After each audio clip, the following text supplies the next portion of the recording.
The heart of Berlin targeted, reads the sign outside Kaiser Wilhelm Church, where the bells rang for the first time since the Second World War earlier. A vigil taking place, 12 killed as a truck rammed through security gates and into a crowded Christmas market.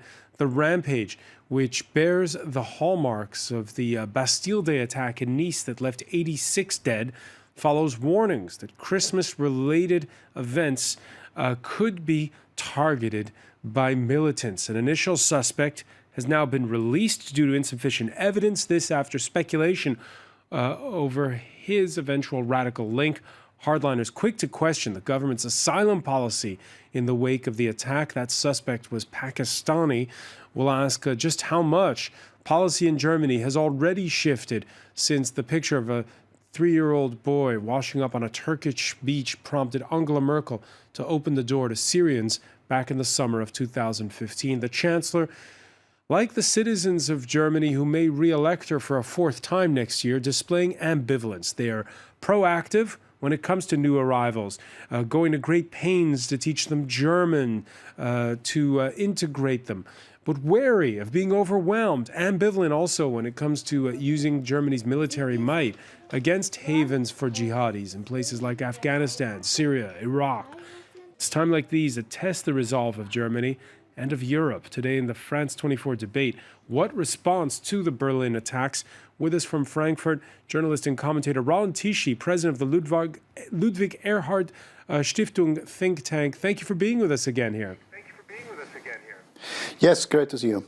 From Husum in northern Germany, Alexander Ritzmann, executive director of the European Foundation for Democracy. Welcome to the show. Good evening. Shoshana Fine, research associate with the French Political Science Institute, Sciences Po, looking at refugee policy. Thank you for being with us. And from Antwerp, security consultant Ricardo Boretsky of the European Center for Information Policy and Security. Welcome to the show. Thank you.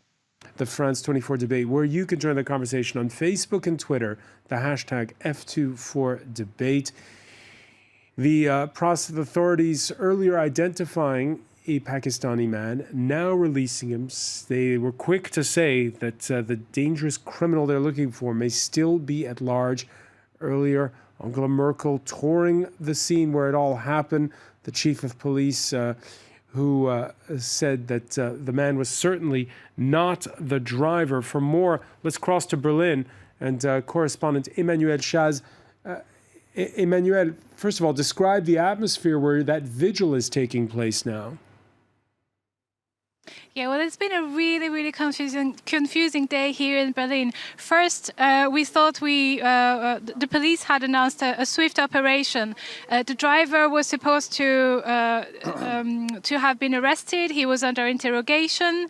Now he has been released for lack of sufficient proof. The police no longer knows whether he is a suspect or not. So, can you still hear me? Loud and clear. Okay, so it's been a really confusing day for the authorities as well as for Berliners themselves. Obviously, it's a city under shock. Berliners were in shock in the sense that they were expecting something to happen at some point, but they didn't know when exactly an attack will happen on the ground. They didn't know when an attack will happen at the ground. What we know from now is that whoever perpetrated the attack and killed the 37-year-old driver of the vehicle, a Polish truck driver, has gotten away. Yeah, exactly. Apparently, there's someone on the loose here in Berlin and or in Germany, and the police has literally no idea or doesn't communicate this information to the public. So we still don't know who committed this murder, and maybe not. We don't know either who the driver of that truck was. Emmanuel, we're seeing live images of the Brandenburg Gate lit up in the colors of Berlin, targeting a Christmas market. A Christmas market is, of course, something you associate with Germany at this time of year. It's highly symbolic, and it's also symbolic in the sense that the attack happened at a very particular place of Berlin. It's the Gedächtniskirche, the Remembrance Church, which had been destroyed during World War I, and which stands again as a remembrance of Germany's suffering at the end of the war. And seeing those sufferings happening again and targeting Berlin is particularly hard on German people tonight. But the Christmas markets are going to stay open throughout the country. Yes, today they were closed as a sign of condolences for what happened yesterday at this particular Christmas market. Another very famous Christmas market in Berlin had opened today just for an hour, but the authorities decided to close it again. Berlin Chief Police announced extra security measures to surround those Christmas markets, such as armed policemen at the entrances. But then German people would ask, why weren't these measures taken earlier on? Many thanks for that. Emmanuel Chaz reporting live there from the scene in Berlin. Roland Tichy, let's begin by asking you the fact that they've decided we're going to keep the Christmas markets open. What's your reaction to that? Well, this is clear. We should not stop our way of living by any attack. I just come from the Christmas market in Frankfurt, which is very crowded as it was the last days. But everybody has a bad feeling because attacking the Christmas market was thought to be possible since years, and last week they stopped a 13-year-old boy, imagine, 13-year-old, who was supposed to try to bomb the Christmas market in Ludwigshafen, Mannheim. So it was not really a surprise. The surprise is first that the Christmas market in Berlin was not better checked, that the other than in Nice, the truck was not stopped by police. Third, then that the terrorists could escape, and we still do not know, do not have any official idea right now who had done this. And this means that murderers with their weapons are underway, open in the streets of Berlin or anywhere. So this is really a confusing situation in Germany. What was the security like at the Christmas market you saw in Frankfurt, Roland? Well, the Christmas markets in Frankfurt are even greater, bigger, but at the entrances there are security guards standing. I do not know if they would succeed in stopping a truck crashing into them, but they try. But the question is really, as we discussed since years, what do we do with Christmas market where many people in many cities try to join with their families having fun, and this could happen. I mean, the Oktoberfest in Munich was fenced in. The coming New Eve's festivals are fenced in the big cities and are controlled by heavy police. Why has this not been done in Berlin? Why has the killer truck driver has not been stopped? How was it possible that the Polish truck driver was killed? He is number 13. They just count bodies now and have no idea. Alexander Ritzmann, do you share Roland Tichy's concerns? Well, I live in Berlin. I've been to this market that was attacked and many others over the years. It really depends on the market, on how to protect it. If you want to protect it against massively loaded, fast-moving trucks, that's of course specifically difficult. There are some measures that can be taken, infrastructure, some building arrangements. It is possible to reduce the risk, of course. If the Christmas markets would be safe from being attacked by car, terrorists would find other means to attack them. So we have to be more proactive in addressing the radicalization process, the reasons why people become violent for whatever cause it is they are pursuing. We don't know yet what's really behind this attack. We need to wait for all the facts to make final assessments. But it is clear to me that just calling for more police, more intelligence, or more military budgets will not fix the problem. Civil society needs to be empowered. NGOs that can reach out to vulnerable communities, vulnerable individuals, who can also be early warning detectors that cooperate with officials. So we cannot really fix this security threat with only hard measures, with steel and concrete and police and military. We need to focus on being more preventive by empowering the good guys and by increasing the resilience of vulnerable communities. That's a long-term prospect. Do you agree with Roland Tichy that in the short term, we've seen, he's talking about the fencing in of New Year's festivities in Germany, the same should be done for Christmas markets? It might have an effect. A fence will not stop the truck loaded with steel like the one that was used. The attacked Christmas market is specifically vulnerable because it is surrounded by 2 streets.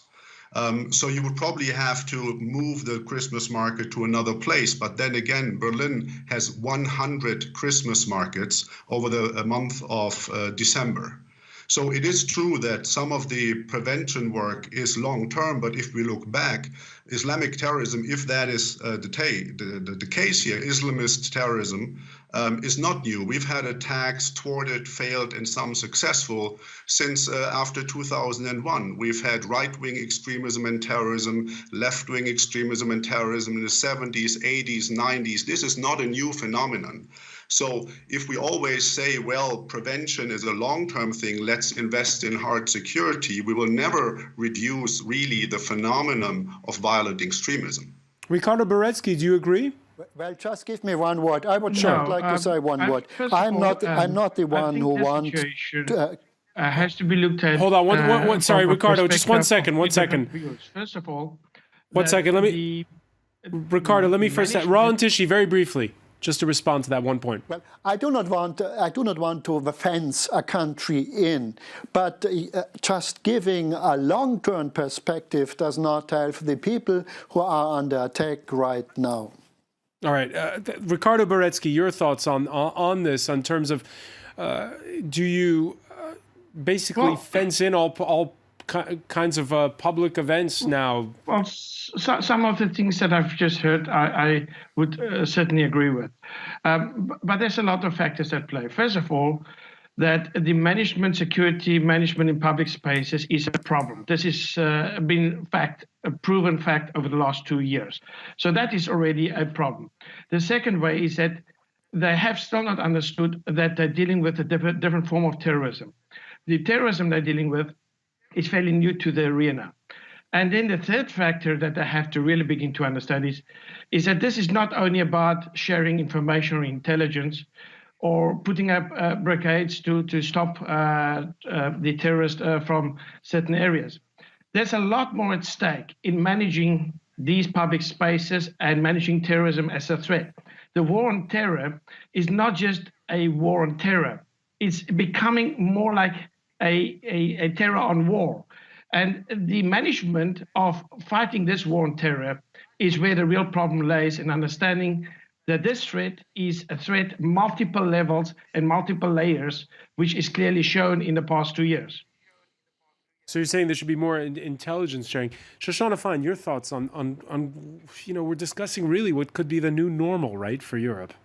Yeah, I think the response that we've seen across European countries is primarily a security response. And I think, like the other speaker mentioned, I think we have to be very wary about this because what is going on right now are these security practices ending up marginalizing Muslims. So these are hardline security practices, but also, I'm afraid to say, often civil society, education. For instance, what we can see in Britain right now is the use of Prevent, which is a government program to prevent radicalization. And unfortunately, what we can see is a real manipulation of a lot of civil society initiatives to basically end up surveying on the Muslim population. So I think we really need to be careful about this security response to attacks like this and the effects they're having on the Muslim population, and how this actually might itself produce radicalization. So it could really be doing quite the opposite. The German Chancellor earlier, when that Pakistani suspect was in custody before he was released for lack of evidence, reacting, saying, "We don't want to live in fear." This is what Angela Merkel had to say. I know it would be especially hard for us all to bear if it were confirmed that the person who committed this act was someone who sought protection and asylum in Germany. This would be especially despicable for the many, many Germans who day in, day out are actively working for refugees, as well as for those people who actually need our protection and who make an effort to integrate into our country. Ron Tichy, do you agree with the Chancellor? Well, I did hear the Chancellor, but I think and I feel a growing majority of, or not a majority, a growing number of Germans give her the responsible right or not for this policy, for the no border, no ceiling policy of migration. Which she's backtracked on now. Pardon me? Which now she's backtracked on. Well, after the convention, people thought that she could win the election, but I think it is not a done deal.